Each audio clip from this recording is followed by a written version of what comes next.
Hey Grease Monkey, Mark Joy here. If you're interested in exploring the ins and outs of landing your dream job in aircraft maintenance, you're in the right place today. I wanted to start a series diving into the world of aircraft maintenance job interviews. And today we're kicking things off with a deep dive into the general aviation industry with our first guest, Sarahbeth. But before we get into it, if you don't have your A&P license yet and you're interested in getting it, if you're thinking about school, military service, or on-the-job training, my guide will walk you through the entire process. Check it out at markhjoy.com/quickstart, and the link will be in the description below in this video. Buckle up for some great insights and tips from industry experts and seasoned professionals in this series on aircraft maintenance job interviews. Let's get started.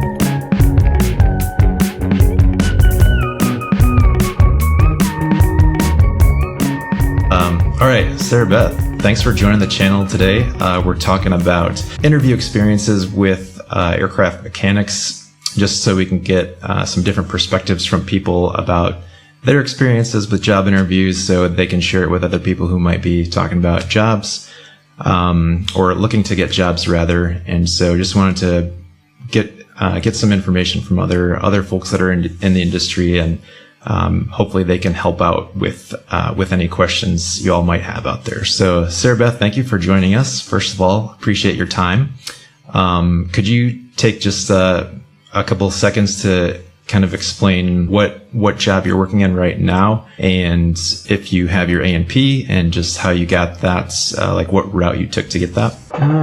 Well, that was kind of a long and convoluted way to get there, but I actually just completed my A&P IA a couple days ago. Congrats. Awesome. After getting my A&P finished in 2018, but I actually attended a school for it in 2005, but the school had closed before I could do the test. I've been working in the industry on and off since then, but now I work in a 145 repair station working on Moonies and Aerostars. So you went to a Part 147 school, obviously? Yes. Okay. And what school did you go to? Just out of curiosity. Upper Bucks Institute of Aeronautics in Quakertown. Quakertown. Okay. What state is that? Pennsylvania. Pennsylvania. Okay. And I was literally the last student to graduate. Okay. Before they closed. Right, because it was funded through the school district, and they viewed diesel trucks as being more important. Okay. Gotcha. What are some non-technical qualities and skills that employers look for in candidates for aircraft maintenance positions? In one word, I would say adaptability. Adaptability, okay. I have actually gotten a lot of my job experiences through walking into smaller shops and just cold turkey starting a conversation with them. And the thing that I walk into thinking that I'm going to get isn't necessarily what I end up getting, but being open to starting at a lower bracket or starting at an alternate role that evolves into the target role is, I think, sometimes a better amount of self-control or willingness to learn than just being hardball right up front. Gotcha. That's awesome. And so I'm trying to make sure too. Most of your experience is aside from, you said you're working at a repair station right now. You have a lot of general aviation experience. So that, like, you're talking about walking into hangars. So most of your experience is general aviation. Yes, I've never actually worked in the corporate or airline sectors. My first aviation job was actually restoring Stearmans. Okay, cool. Which a lot of people retire to that job. Okay. And these are, if they're smaller shops, it's not going to be like a job that you're going to find posted on LinkedIn or something like that. Quite often that's the case. But they do have some room for a mechanic, and they maybe just hadn't gotten around to going out and finding an extra person. Right. Yeah, actually my recent job prospecting that I've been working on has been through LinkedIn, getting in contact with some recruiters to increase the network reach. And I'm sorry, did you already say which repair station you're working for right now, or can you share that? Yeah, none of them are online, so I don't worry about that. But yeah, I work for Henry Weber Aircraft Distributors. Henry Weber Aircraft Distributors. Okay. Which they were actually one of the founding members of Lancaster Airport back in the 50s. Interesting. So Pennsylvania, you're Lancaster, PA? Yes. Right? Okay, you're in Pennsylvania. Okay. I should have asked from the start where you're located also, but all good. How would you suggest candidates prepare for a technical kind of interview in the aircraft maintenance industry? And are there specific types of questions or tests they could expect? Well, obviously that would involve studying into what your target interview would be handling. Like if I was going into, say, a restoration facility, they would be looking at, do you know how to deal with steel frames and fabric?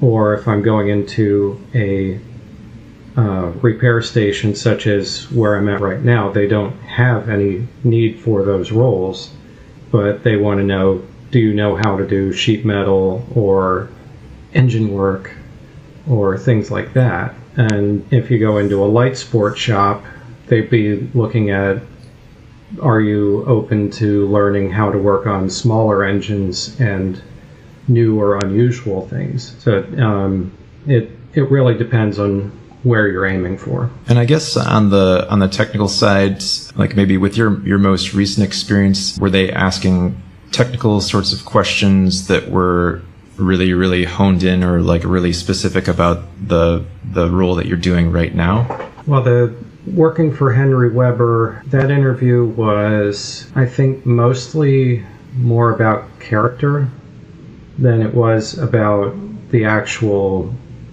like, big skill milestones. Of course, they wanted to know if I was an A&P and how many years I had and was I on good standing with the previous people, but it wasn't really that intense. But some of the smaller shops kind of take the stand that you're going to come in here and we're going to evaluate you on our own, which can lead to the dreaded probationary period. Yeah, okay. Gotcha. And would that normally be like 3 months or something like that? If they were going to do a probationary period? Okay. Depending on the attitudes of the management, I've had the probationary period be a couple weeks, or some places it never really ends. Okay. Interesting. So I guess speaking to that, you mentioned one of the important things they were asking for was whether you had your A&P. Would you say that is the most important thing that they're looking for? It kind of like checks the box to say this person at least has an idea of what they're doing, and then it could lead into a probationary period like you're mentioning. But is that A&P is sort of like the ticks the box of what people are looking for, at least in your experience interviewing for different jobs? Yeah. When I interviewed for the light sport shop that I had worked in before Weber, at the other end of the airfield, I didn't have my A&P testing completed, but it involved coming in at a much lower pay bracket. And then after about, I would say, a year of on-the-job practice, since I had had a few years away from aviation in other technical fields, I felt confident enough to go and finish the test in Long Island and get the license finalized. But in a place like Henry Weber, where they're mostly old-timer, old-school, military experienced, lifelong mechanics, they're very much in the did you pass stage one.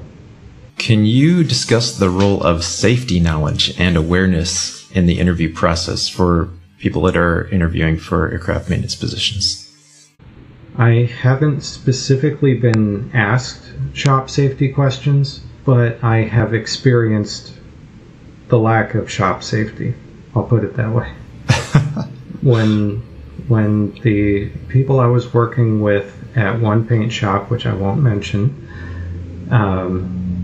didn't understand the MSDS form for iodine prep solution for aluminum when it says do not rinse hot. And when you rinse it cold, it's neutral. When you rinse it hot, it gases cyanide. So that sounds terrible. Okay. That was a very bad chemical flu. Okay. Wow. So curious, were people being poisoned with cyanide at this particular place?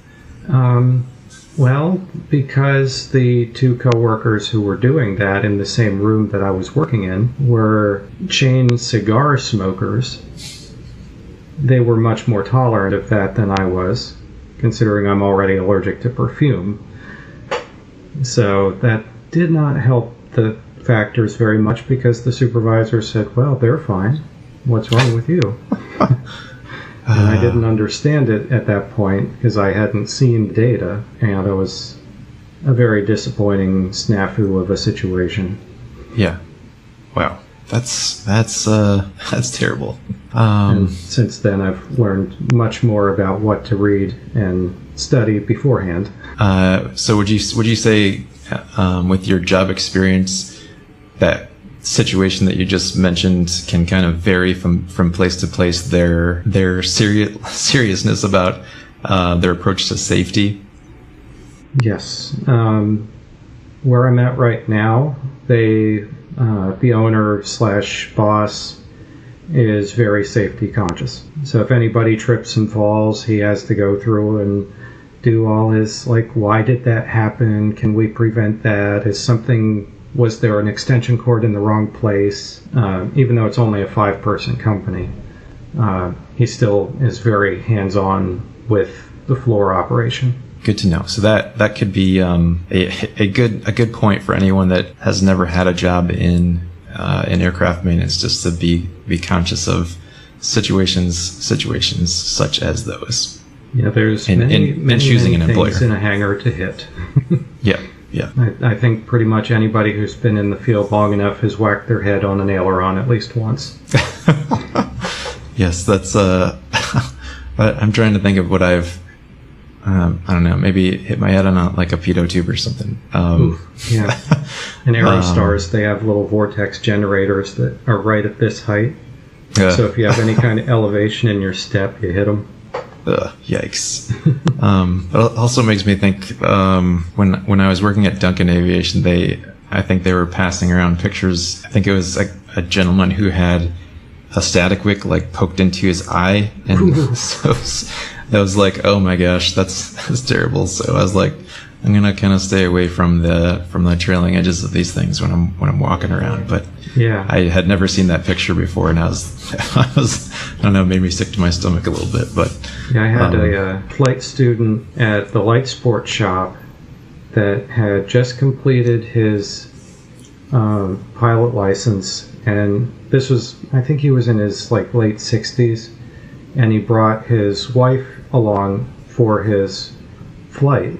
And he's like, yay, I'm going to show my wife flying. Right into the hangar floor, he whacks his head on the trailing edge of an aileron, falls to the floor. Ends up having to get stitches. Great start. That's a great start right there. After that, in response, we always put pool noodles on trailing edges. Nice. If anything, it looks like something, but it also bounces a little bit better. Yeah. But sure. I can only imagine how the conversation went after that with her. Yeah. Next question here for you. What are some of the biggest mistakes candidates might make during job interviews, and how could they avoid them? In the small plane world, I would say probably being too brash about politics. I've ventured into that a little bit occasionally. Do you mean like government politics, or like aircraft world or shop politics? Aircraft world, people talk all the time. But in the small plane world, let's just say that the politics are much redder than they are blue. Okay, makes sense. And all right, so I tend to run very blue. Okay. I would say I am more on the blue side as well. So kind of saying in a job interview, try to stay away from politics. Right. Okay. I probably would not have gotten into the job that I'm in right now if I had been more overt. Okay. I ended up having to do quite a bit of, for lack of a better term, corrective work. Because when I got in, then I found out how, let's say, undiverse-minded they were, which for somebody like me as a trans person who, fortunately at that point, wasn't showing much yet, I could hide, but I had a lot of work bringing professionalism to the conversations before I could even think about, for lack of a better term, showing my true self. And that was very frustrating internally for a long time. Yeah. I can't imagine. Thank you for sharing that, by the way. Really appreciate it. And also, very unfortunate to hear that that's the situation or like environment. So yeah, also thinking that, like, at least my experience, I would say this is probably an industry that is mainly dominated by males, and probably straight males. And like politics, thinking about that too, like I also feel like there was probably a majority of people who were like on the red side, and like I could find people that were more on the blue side. So hopefully I'm not like generalizing too much, but I definitely have kind of experienced things along those lines that's like really unfortunate. I feel like my experience, I worked at Amazon most recently, so like that was kind of like a new, like sort of new outlook on life in the aircraft world, which was very comforting and like nice, I guess, like cultural change for me at least. So yeah. Anyway, thank you for sharing that. So politics. If you're going through a job interview, it's okay to stray away from that, and might actually help you. Right. It's entirely allowed during the interview process, at least, to say, I don't feel comfortable discussing that here. Sure.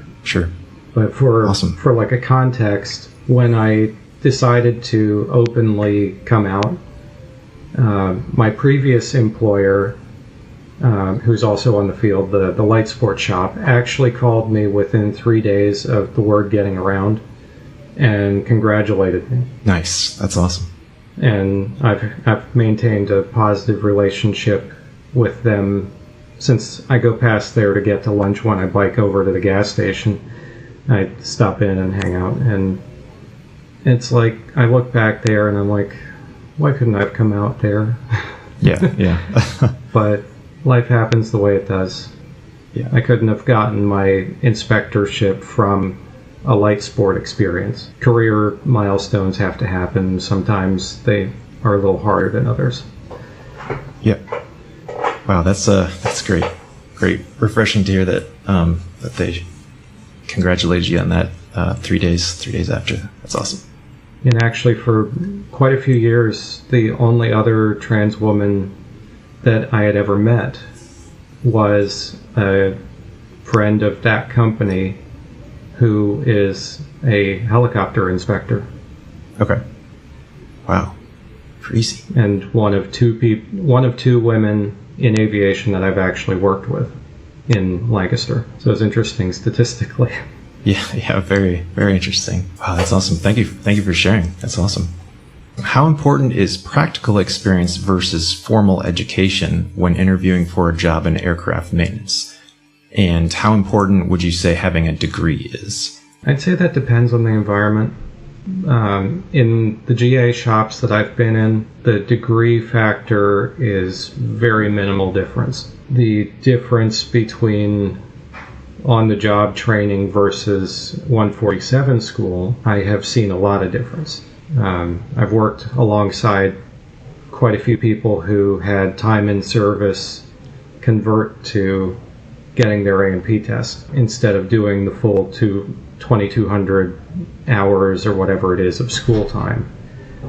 And that becomes a little bit of a tension sometimes when you're like, well, go do so-and-so. Well, what do you mean? What is that? And to somebody who had been to a school, such things are typical knowledge, where when somebody is on the job or apprenticed through to their A&P, you're at the mercy of, did the person give you enough to pass, or did they give you a surplus of knowledge? And oftentimes it seems more like just enough. It could be sort of like the person who got their A&P through on-the-job training, like they were doing something that was more specific, and but it was enough for them to get their A&P, obviously, and then they come to a different place where there are different tasks that are different tasks compared to what they were doing, and that could impact their effectiveness compared to someone who went to 147 school and maybe got at least some theory on a more vast amount of topics. That's right. That's kind of what you're saying. If I'm trying to paraphrase so that I'm understanding what you're saying. Well, like for instance, when I went for my A&P oral and practical, the school in Long Island that I went to, which I definitely recommend for the testing phase, they had almost 2.5 hours of oral questions, some of which you would only know if you were at a 147 school or you were very old school, like low-ran navigation. Nobody uses low-ran navigation anymore. Or the fact that at that point I had only worked in LSA and restoration work, but the 5 instructor examiners there pick their candidates to see who they can give a harder time or an easier time or whatever, and they decided to put me doing my practicals in a helicopter shop. Which at that point I had never even touched a helicopter other than to ride in one. Okay. So they're giving me all these weird questions to see if I will know how to read the books, to find the information, to make it happen. Where if I had only been apprenticed up through GA or restoration or whatever, I wouldn't necessarily know that. And as it was a little nail biter for a little bit of what is the helicopter term for that? Trying to come up with all those little things, but it passed, and I mean it took from 6:45 in the morning to 3:30 in the afternoon till he declared that I passed. But then I found out afterwards, the instructor says, "Oh yeah, I wrote out the pass card at 9:30." Like, really? Wish you would have told me that at 9:30. Right. But So just like a job interview, you don't want to cut it short. Right. So he was secretly writing that while you were doing something. Where I really laughed was when we got to a propeller on a rack, and it was just a generic aluminum Sensnick propeller, and he goes, "Bang! Fix it." Okay. I look at the box of stuff, I look at the propeller, I'm like, okay. Actually, my last job was working for Sensnick Propeller. How would you like it fixed? And he goes, nice. "Oh, make it smooth." He was not expecting that. Sounds right. I'm thinking of going to school also, and they didn't have helicopters there at all, so I don't know what I would have done in that situation. Yeah, they didn't have any jets in my school. They tried, and somebody donated a set of engines, and they didn't realize that graded engines coming from Florida that hadn't been opened in 20 years, they had two crankshafts. All the magnesium was gone. So apparently it was not humidity controlled storage. Okay. Yikes. So they just took the policy that if you go to a place that has jets, they probably have training for it. So overall, what is the most important piece of advice you want to give our viewers about the job interview process? Dress for the job and be articulate. Okay. Dress for the job, be articulate. Most of the GA spectrum comes down to, on the one end of the spectrum, you have the polished shop, and the other end you have the unpolished shop. The polished shop being the ones that show up to work on a painted floor wearing basically golf club attire, country club attire.